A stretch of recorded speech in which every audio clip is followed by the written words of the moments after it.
Хүүхдүүдээ эцэг эхчүүдээ хүүхдүүдтэйгээ цахим хичээлээ үзэнгээ хамт ярилцаад замын хөдөлгөөндөө үлгэрлэн оролцоорой. Гэрлэн дохио гэж юу хэлэх вэ хүүхдүүдээ?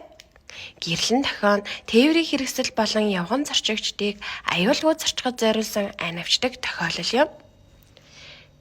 Гэрлэн дохио нь ямар өнгөтэй байдаг вэ хүүхдүүдээ? Тийм, улаан, шар, ногоон өнгөтэй байдаг шүү дээ. Хүүхдүүдээ улаан гэрэл асаж байвал битгий яваарай. Улаан гэрэл нь зогсхийг анхааруулж буй тэмдэг юм. Ногоон гэрэл асахыг хүлээгээрэй. Шар гэрэл асаж байвал анхаарч хүлээж зогсоорой. Улаан гэрэл асаж байгаад шар болчихвол удахгүй ногоон гэрэл асах гэж байгааг анхааруулж байдаг шүү хүүхдүүдээ.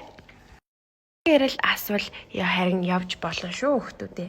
Ногоон гэрэл нь аюулгүй явж болно гэсэн тэмдэглэгээ юм.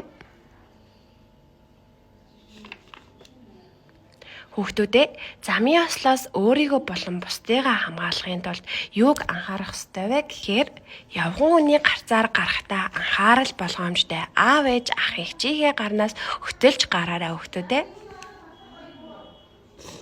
Хүүхдүүдээ зам дээр машин байхгүй байсан ч замын ойролцоо тоглож болохгүй аюултай шүү.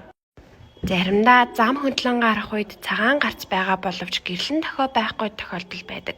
Энэ үед томчуудын тусламжийг аваарай хүүхдүүдээ. Хотын соёл биднээс эхэлнэ.